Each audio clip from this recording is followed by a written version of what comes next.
have you back. Let's start with the war in Iran. The United States now a week into this conflict. Do you think the world is safer now that the supreme leader is dead?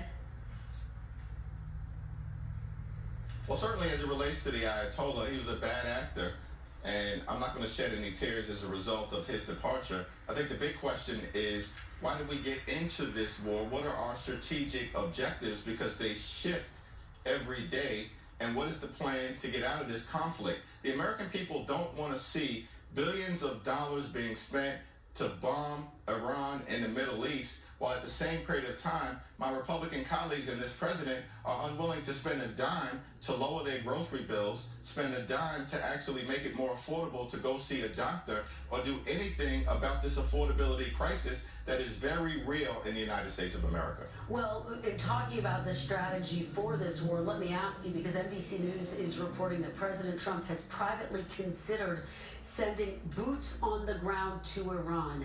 Is there any scenario where you would support sending U.S. forces to be on the ground in Iran, Leader Jeffries? No, and in fact, candidate Trump suggested that under no circumstances should American servicemen and women be put into harm's way in this particular type of situation, particularly as it relates to another endless war in the Middle East.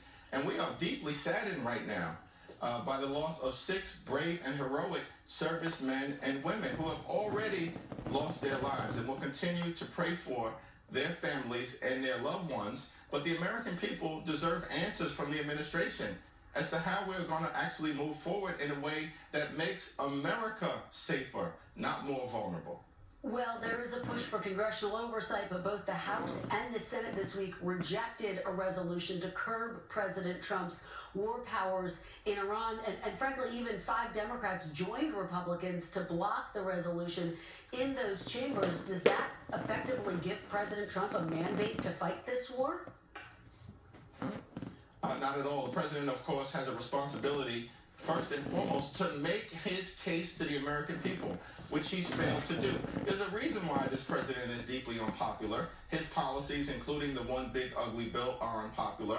And this war of choice in the Middle East are unpopular. As Democrats, we're going to continue to make the case to the American people that we should be stewards of spending their taxpayer dollars in a manner that actually is designed to make their life better and make their life more affordable, as opposed to another endless war in the Middle East where we're spending billions and billions of dollars to drop bombs and doing nothing to drop the high cost of living. Well, your Democratic colleague, Democratic Congressman Jared Golden, is among those who voted to block the resolution. I want to read you a little bit of his statement from this week.